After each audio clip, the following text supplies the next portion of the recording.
What's going on, guys? Welcome to another edition of the Narik Chase channel. I'm your boy Narik Chase, and in this video we're going to be doing another streamlined podcast.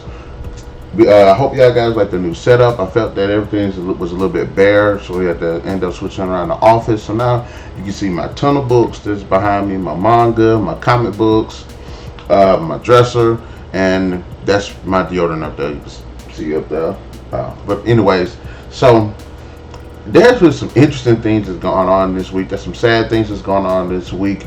The PlayStation showcase was a couple of days ago, or a day or two ago, something like that. Be sure that's going to be the next video that I do put up. So y'all stay tuned for that. It's going to be my top 10 games that I thought that I would be interested in. I was interested in purchasing. But having said that, y'all know my formula for the Streamline Podcast. Streamline Podcast is basically me picking 3 subjects, news, articles, things that I've seen throughout the week, and I'll go ahead and just talk about those. Before we get into the video, though, be sure to hit that like, share, subscribe, and that notification button to get the best of what we got going on this channel. Our new schedule is going to be videos up every weekend. Friday, Saturday, Sunday, that's when the videos come out. So y'all stay tuned to those. Usually drop them around midnight, noon. So it's gonna be around 12ish, every Friday, Saturday, and Sunday. So being consistent. Anyways, so there is 3 subjects that I want to talk about this week. First, the Matrix 4 Resurrections trailer dropped this week, so I want to go ahead and talk about that. News just broke about Star Wars Knights of the Old Republic remake officially announced. And unfortunately, we had another celebrity death. Michael K. Williams ended up passing a few days ago, so we're going to be talking about that as well. Now, let's go ahead and just jump into this. I am a huge fan of The Matrix. I haven't done the reviews for the films yet, which now that the 4th one is coming out and everything, I will go ahead and start jumping into the reviews of those films so you can know my thoughts about them. But I think The Matrix is not only one of the cornerstones of cinema, especially nowadays, because of how influential really the first film is. You see a lot of films really borrow elements and take inspiration from The Matrix. I love The Matrix. I love The Matrix Reloaded. I love The Matrix Revolutions. And then to me, honestly, I know a lot of people say the first one is the best. I personally like the second one the best. Not only does the second one do a good job of picking up the concept of the Matrix and delving further into it, exploring many different concepts in different areas of the Matrix to flesh it out even more than what it is. It has memorable action sequences and awesome soundtrack. In fact, all films have just awesome soundtracks and some of the best action sequences in film history. So I've seen the trailer. What are my thoughts about it? It's interesting because when they announced that they were possibly the 4th Matrix film, because the Matrix is like 15 years old now. I think the first one came out in '99, and then the last one came out in 2003, 2004, something along those lines. Back then, we had Harry Potter churning out, we had Lord of the Rings churning out, so we had some heavy hitters. Star Wars was churning out, so we had some heavy hitters back then. We had a lot of competition, a lot of good competition too. But when they announced that they were thinking about making a Matrix 4, I was like, there's no way they can make a Matrix 4. Because this movie is not like a prequel, it's not going to be the side story, it's actually going to be a continuation of the main story. So these events will pick up after the events of the 3rd film. And I was like, oh my gosh, no, I'm not interested in it. This is going to suck. You know, I feel the Matrix 4 at this point is kind of like Thor, Blood and Thunder. It's like, the first 3 were actually pretty good. There's really no need for a 4th one. But if you can tell a compelling story and good action film, that I'm with it. I'm okay with it. So I was actually impressed with the trailer. There was a lot that I did like about the trailer. There was a lot that I see a good amount of potential for in the trailer. Yes, it shows a lot of really cool stuff, but it doesn't really show too much, I don't think, to really spoil anything, because you know how nowadays people try to make these trailers for these films and end up spoiling everything in the damn film about it. So what were the things that I like? One, I did like seeing Keanu Reeves, and I did like seeing Carrie-Ann Moss come back. I'm interested to see how these characters come back, because I thought that they'd actually died in the previous film. Now I can see where they actually could have survived. I can kind of see how that could have, how this can play it out, but I'm interested to see how the story is going to reveal to us how these two characters actually survive. Honestly, like I said, it was definite, but there is a bit of wiggle room that I've seen for both of the characters, so I'm not really mad about that. But I'm interested to see the chemistry of these two characters. Will the familiarity of their romance be a thing that comes back up in this film? It looks like it will, because there are several sequences where these characters are together, and it feels like the action that they experienced in the previous film. So I'm interested in seeing the dynamic between these two characters. Lawrence Fishburne apparently is going to be back in this film, but the guy that they do got to play apparently Morpheus is honestly, it looked like it's a good cast, and I've seen this guy before in another film or television show, and I thought he did a decent job.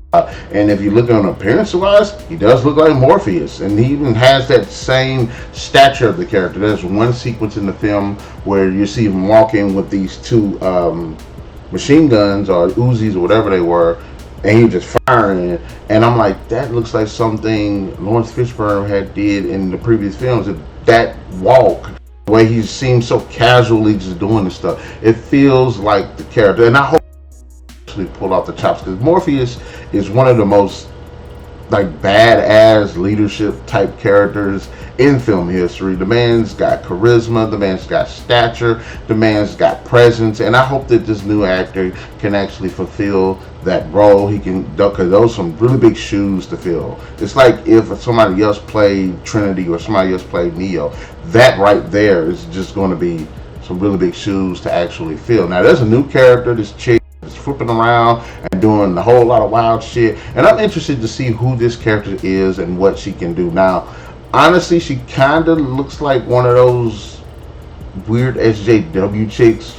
Maybe it's the clothing, maybe it's the haircut, and hopefully she's not that character that's, you know, she feels like she's you know, the best of everything, and she can't be beaten, all of that stuff. Now you see her do some really cool shit in this trailer. She's flipping around, she's doing all of this cool matrixy shit in slow motion and shooting guns, jumping off buildings and stuff like that, which is cool. But hopefully she doesn't come off with just being invincible. I mean, am I being a bit I can't, what's that word when you say one person can do it but the other one can't, even though it's not fair? I can't remember what the word is, but hopefully I'm not just doing that, because like, okay, if Neo and Trinity can do this stuff, same stuff, why can't this chick too? But even then, both of those characters, for as awesome as they are, they did function within limits. So I'm actually interested to see who this new character is. Also, the actors look really cool. But this is one of the worries that I have about this film, and somebody else said it and had me get to thinking. I'm like, this person is right. This film does feel like, in a lot of sequences I've seen so far, it does feel like it's going to be pulling a lot of inspiration from the first Matrix film, because to us, we already know the Matrix, we already know what the steps are, we already know about the codes, we already know those things. But to this version of Neo, he doesn't know it, so it seems like he's going to be basically relearning all of this stuff again. And I want to see how much the film is going to focus on that, as well as how the narrative is going to be telling the story of it, because again, we know what it is. To us, it's going to be them beats over again, but to Neo's character, apparently he doesn't remember. So I'm not really tripping on that, but there is a bit of a concern of, are we rehashing the first film? And obviously they have to, because of that, but it's just basically how they want to do it. I think I actually really was really well a good pick for this film with One Pill put this. That's actually a pretty interesting song. Maybe we're going to go back and download the song. It's really good. It's really catchy. But as far as the Matrix Resurrections, that's actually a pretty good topic. I actually think it's the trailer was really good. I thought the trailer was really good. It had me pulled in, it had me interested. It was nice seeing these familiar faces, and and the possibilities that this trailer have promised me and have offered me. I'm interested. I want to see how this film is going to go, and also, you know, honestly, me, I wish that they could have did a bit more with Keanu's, you know, because right now all I can see is John Wick because his hair, his hair and his beard and everything. I wish they could have trimmed his hair or cut his beard or something. I mean, yes, he's older. Yes, time has progressed since the last Matrix film, and you want to see that he's in a different time in his life, a different identity of person and everything. But honestly, because of just the way he looks like freaking John Wick, and it looks like John Wick is in the Matrix. So I wish they could have trimmed his beard or cut his hair or something. Just a differentiator. But then again, I'm not sure if John Wick 4 has stopped filming, so he could potentially be doing John Wick 4 and this at the same time. So I get it. I get it. I do get it. But anyway, those are my thoughts for The Matrix Resurrections. In the comment section below, let me know, what are your thoughts about it? Do you think we need another Matrix 4? Did the trailer actually pull you in? Because I know it didn't mean. Now let's go into the second subject. Star Wars Knights of the Old Republic remake has officially been announced, guys. Now I am a Star Wars fan. I've seen the movies, I've read books, I've played games, I've read comics. I'm a fan. I'm not one of those super fans that like get all picky about stuff like that, because I'm like one of the 4 people that actually saw some good in the sequel trilogy, you know, 7, 8, and 9. I saw some good in it. I feel bad, you know. No, I don't. I enjoyed some aspects of the film. Yes, I do realize that there are bad, but there's some stuff that I did like, and there was a lot of potential that could have been had. Yes, they were missed, but I still like some aspects of it. Which I do want to do a video on, like the top 10 things I liked about the sequel trilogy. So prepare for those videos as well. Hopefully I get to those. But anyways, I haven't played Star Wars Knights of the Old Republic. At least not till recently. I bought it and I started playing a little bit. Was really interested in it. I started really getting into it, and I picked it up when I heard that, you know, Knights of the Old Republic is getting a remake. I said, let me go ahead and get more into this game. And so far, I have been loving it. I love the RPG elements of it. I love the world. I love the combat. I love just the choices you're able to do. I like the companion system. There's a lot about the Knights of the Old Republic that I have just really fallen in love with. And honestly, I can see why, if you go and you look at like top 10 Star Wars games, why this game is on so many people's lists. It's really engaging. It's really deep. And honestly, in a world where we're sitting here just doing remakes, not only in films, but now we're doing it in video games, because honestly, Resident Evil 2 Remake was just done exceptionally well. Final Fantasy 7 Remake done exceptionally well. So I'm all for them bringing it back and just remaking some of these just really good classic games, these most memorable games that are just freaking awesome. So I watched the trailer for it, which it really wasn't much of nothing. It was actually a voiceover from, I can't remember that girl's name, Bastila, and you see Revan right there in the silhouette, and it shows Revan, who is one of the most notable, most powerful, and most memorable Sith characters in the Star Wars mythos. And this is the exploration of that character through this game. So honestly, the trailer wasn't really much anything, but you know what I'm saying, it was pretty cool. It's going to be released for the PS5 and PC.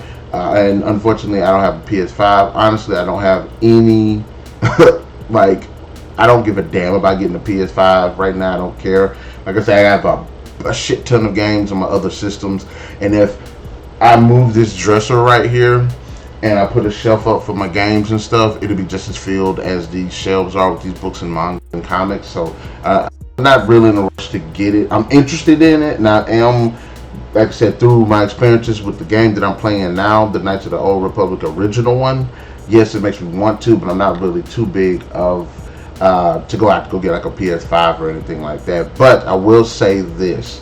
That was some good news, but this is some concerning news that's being followed up with. There is one of these SJW woke women named Sam Maggs, who is going to be writing, is going to be involved with the writing of it, of the Knights of the Old Republic. Of course, you know, they're remaking it, so they're going to be introducing new elements. They're going to be modernizing some of the story elements, characters, maybe introducing new characters, maybe introducing new stories and stuff like that, which isn't bad. But I looked up some information on this Sam Maggs, and I'm all for people having their own political, you know, ideologies and social ideologies and stuff like that.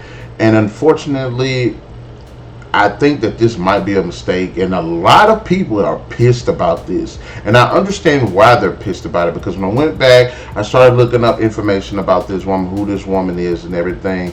I looked up a bunch of her tweets and stuff, and I'm really curious to know why Disney thinks this is a good idea to, like, hire this woman, because she has shown so much disdain for fans of Star Wars, for the source material, and just really just men in general. And obviously, and I highly doubt that this woman is able to get involved in a game like this, in a franchise like this, and not pull her ideology from her work. And again, like I said, if you a woman that just hates men, I get it. But if you're a woman that hates men and you're working for a company that puts out something like this, and you put your ideology into that, it's a problem. It's a problem, and we are seeing it more and more in comics, in cartoons, in movies, in video games. That's the same level. That's why The Last of Us 2, arguably one of the most highly anticipated games, why it had so much controversy concerning the events that happened in that game, because you had those elements in it, and not only did you have those elements in it, they were just done wrong. When you look at the He-Man Masters of the Universe, those same freaking elements, or the Masters of the Universe cartoon that just dropped, She-Ra, the cartoon that they remade, you know what I'm saying? Well, I had such a big problem with it. You know, we have what was it? There was a woman that's self-imposed herself in a Star Wars book that she was writing. And it wasn't that she made an original character. I mean, the character is an original character, but the character is basically her in Star Wars, and her ideology and all of that stuff. Self-imposed, I think that's what the word is called. When you got the chick that sat there and wrote the story about Starfire's daughter, and this fat slob of a character, and how poorly written Starfire is, and that, you know, when you have people that put stuff in there with their ideology, you know, especially with this woke stuff. What is up with these companies putting this woke crap in all of these games and all of these comics? This shit don't work, you know? People are pissed, and I guess they feel like if they can constantly just overwhelm people with this BS, eventually people will break or something. But it's like, no, companies are going bankrupt because they keep doing this shit. You know what I'm saying? So I'm a bit worried. And like I said, no, I wouldn't be worried, but I've seen her tweets and stuff like that, and it's hard for people like that to actually separate their work from their personal life, their personal beliefs and stuff like that. And if this woman can do it, then fine. But I hope that she does not try to destroy this. And like I said, I'm not like a major, like a 100% Star Wars fan. I may be like a 75%, because there is some leeway that I tend to give. You know what I'm saying? I forgive Star Wars. I give Star Wars leeway here and there, depending on how I view it. But hopefully, like I said, and then with this High Republic crap, and then just the way Disney has allowed their employees to constantly disrespect the fans, disrespect the lore, disrespect the creator, just basically disrespect everybody who does not agree with them. I think this is a problem, and that could actually hurt this game, and not only hurt this game, but hurt the Star Wars franchise as a whole. So hopefully they don't screw that up with this, and hopefully they don't, and hopefully this woman can just be one of those that's like, okay, I believe this, but I believe in the franchise more. So how the hell are these people getting jobs, and how are these people keeping their jobs doing this stuff? But I don't know. But BioWare did a great job creating Knights of the Old Republic. So hopefully this remake can just do that some justice. And okay, going on to the final topic of the evening or the morning, because it's morning now. I wanted to talk about Michael K. Williams. He passed away a few days ago, or like a week ago. He passed away recently at the age of 54. When I read the articles, from the articles that I had read, they made it seem like it was an overdose, but I'm not really sure, so I'm not going to say that that's what it is. I did watch an interview, and he was talking about Lovecraft Country, which I thought was okay, which I thought it was a decent show. I thought it was a good show. It was entertaining. It had its issues, and he was one of the highlights of the show. And he was talking about how like the pressures of the series are and life and stuff like that, and I felt really connected to the actor, because like some of those same pressures that he was talking about, even revolving around real life, you know what I'm saying, he felt the same type of pressures that I do as a person. So I thought that right there, that he seemed really deep. I've seen a lot of his films and his filmography and his work, and I've always really enjoyed him in it. For those who don't know, he's most notable for his performance as Chalky White in Boardwalk Empire, which I haven't seen that yet either, and Omar Little in The Wire, which again I haven't seen that yet, but I've heard that not only are those some really good shows, but they are some of the best shows of all time. So I need to get up on game. What else has he played in? He was the cop in the Trapped in the Closet series of videos by R. Kelly. Trapped in the Closet. He was the cop in that one, which, like I said, Trapped in the Closet was just a masterpiece. Now later on it got a little wonky, but the initial first half of it was actually really good. It was a good storytelling. It shows the genius of R. Kelly, despite all the stuff that he did and everything. But anyway, man is still a genius, and Trapped in the Closet was one of his best. And like I said, I did like Williams in that whatever those are, skits, music videos, story, I don't know. He was in the film Snitch. He was in RoboCop, the remake, the 2014 remake, and he was the partner of RoboCop's partner. I want to say the guy's name was Murphy. Alex, the main guy's character is Alex Murphy, but I do remember that Williams did initially play his partner, which I thought he did a pretty good job. He was in The Purge Anarchy. He was in Ghostbusters, completely wasted. He was completely wasted in Ghostbusters, but he was in the film, the 2016 adaptation of it, which again, I'm one of those three people that saw the film as entertaining. The film had a shit ton of problems, and it had that same woke SJW stuff in it, where men are just terrible and incompetent and stupid and evil and assholes, and the women are perfect highlights of society with no failures, and they're smart and all of that. Assassin's Creed, which I've recently seen Assassin's Creed, and I say recently, and I mean within the last year. And I thought he actually did a good job. I wish he had more to do in that film. He was in Bessie, fantastic.